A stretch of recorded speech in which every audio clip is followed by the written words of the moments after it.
and welcome to this video on an overview of the Pmbok 7th edition. The first topic that we are going to look at is the principles of project management. This is the Pmbok Guide 7th edition. The first topic that we are going to cover are the 12 principles of project management. Here you can see the 12 principles. Let us go through them one by one. The first principle is about stewardship. Stewards carry out activities with integrity, care, trustworthiness, and compliance with external and internal guidelines. 4 important keywords are integrity, care, trustworthiness, and compliance. The second principle is about collaboration. Now, project teams that work collaboratively can accomplish shared objectives more effectively and efficiently than individuals working in silos on their own. So this collaboration facilitates individual as well as team learning and development, and it establishes a culture within the organization. The third principle is about stakeholder engagement. Stakeholders exert great influence on the project, and therefore it's important to engage them proactively right from the beginning of the project for success as well as customer satisfaction. And they can influence the project, and engaging them proactively advances value delivery. Value is the ultimate success indicator and driver of projects. So the team has to continually evaluate and adjust the project alignment to business objectives and intended benefits and value. And this value can be realized throughout the project or at the end of the project, depending on how the approach is. And this value can be defined in qualitative or quantitative terms. The next principle is about systems thinking. A project is a system of interdependent and interacting domains of activity. So the team and the project manager have to always take a holistic approach to the project. By responding to system interactions, project teams can leverage positive outcomes. The next principle is about leadership.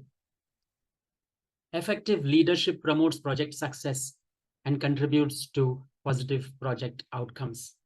Now, leadership is different from management or authority, and any member in the team can demonstrate leadership traits. Leaders act with honesty, integrity, and ethical conduct and empathy, and they have a situational awareness in times of crisis. The next principle is about quality. Quality is defined as the degree to which a set of inherent characteristics of a product, service, or result fulfills the requirements. So quality focuses on meeting the acceptance criteria for the deliverables of the project, using the most appropriate approach to get the desired outcome. The next principle is about tailoring. As the word indicates, tailoring is about tweaking the project to get the desired outcome.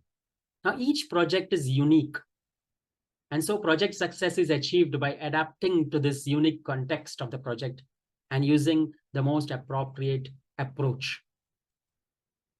So tailoring the approach is an iterative process, and therefore is a continuous process which goes on throughout the project. Designing the project approach, development approach, is based on the context of the project, the scope, the objectives, the stakeholders, the governance, and the environment, so that the team can maximize the value, manage the cost, as well as enhance the speed. The next principle is about complexity. Now, in today's world, which is described as VUCA, volatile, uncertain, complex, and ambiguous, project teams have to learn to adapt and navigate this complexity. So this requires the team to have knowledge of systems thinking, complex adaptive systems, experience from past projects, experimentation, and continuous learning, so that you can navigate this complexity. The next principle is about risk response. So risk is an uncertain event or condition, which, if it occurs, can affect a project both positively or negatively. So project teams have to continually evaluate the exposure to risk to maximize opportunities and minimize threats to the project. So this risk has to be addressed throughout the project, and it depends on the organization's risk appetite, their attitude, and threshold influence. The next principle that I'll be talking about is adaptability and resiliency. So adaptability is the ability to respond to change, whereas resiliency is the ability to absorb impacts and to recover quickly from setbacks. And both these traits are very valuable in a project. These traits help a project team to focus on the outcomes and continue making progress and deliver value. The next principle is about enabling change. Change management is a comprehensive, cyclic, and structured approach for transitioning individuals, groups, and organizations from their current state to a future state in which they realize the desired benefits. Projects are by definition unique, and therefore they are agents of change. And this change can be due to internal influence or external sources. Engaging the stakeholders earlier in the project, as well as motivational approaches, assist in change adoption. This covers the 12 principles of project management. Now, Pmbok7 is organized in the form of 8 domains. Let us now take a look into these 8 domains. Now, here you can see the 8 domains: stakeholder, team, development, approach and life cycle, planning, project work, delivery, measurement, and uncertainty. And here I have mapped these domains into the 3 topics for the exam, that is people, process, or business environment. Now let us take a look into each one of these domains. The first one is stakeholder. So an individual, group, or an organization who may affect or be affected by a project is called a stakeholder. So it's very important from the beginning of a project to identify, prioritize, and engage stakeholders based on their power and interest. So there are different types of stakeholders. Some are resistant, some are neutral, some supporting, some leading, and some unaware. So stakeholder management skills plays a very important part of your project. The next domain is the team. Now, team is the people who are responsible for producing the project deliverables and realizing your business outcomes.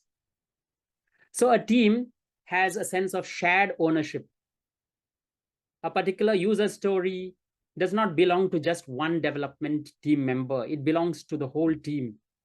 And so even if one person is not around, the others will take up the role. Teams are generally described by words such as self-organized, cross-functional, collaborative, and high-performance teams. And they have skills like critical thinking, interpersonal skills, leadership.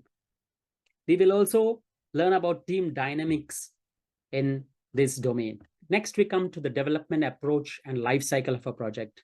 So based on the scope and the complexity of a project, different approaches like predictive, iterative, or hybrid can be taken to complete the project. The predictive approach is usually used when the scope is clear. The iterative approach when there is a high level of uncertainty, and a hybrid approach combines aspects of the predictive and iterative approaches. A project can have a single deliverable or multiple deliverables depending on the type of approach. The next domain is the planning. So activities and functions associated with the initial, ongoing, and evolving organization are necessary for delivering the project deliverables. A project manager takes a holistic approach to delivering the project outcomes. The project progresses in an organized, coordinated, and deliberate manner. This is called as progressive elaboration, or rolling wave planning. The next we come to project work, the activities and functions associated with establishing the project processes, managing physical resources, and fostering a learning environment. The key concepts here are the communication with stakeholders, managing the flow of existing work, new work, and any changes to work, managing the material, equipment, supply, logistics, working with vendors, contractors to plan the procurements and contracts, and establishing learning for the team as a whole. Next, we come to the domain of delivery. Activities and functions associated with delivering the scope and quality that the project was undertaken to achieve. Now, project delivery focuses on meeting requirements, scope, and quality. Projects produce business value by developing new products or services, solving problems, or fixing features that were defective or suboptimal. The next domain is measurement.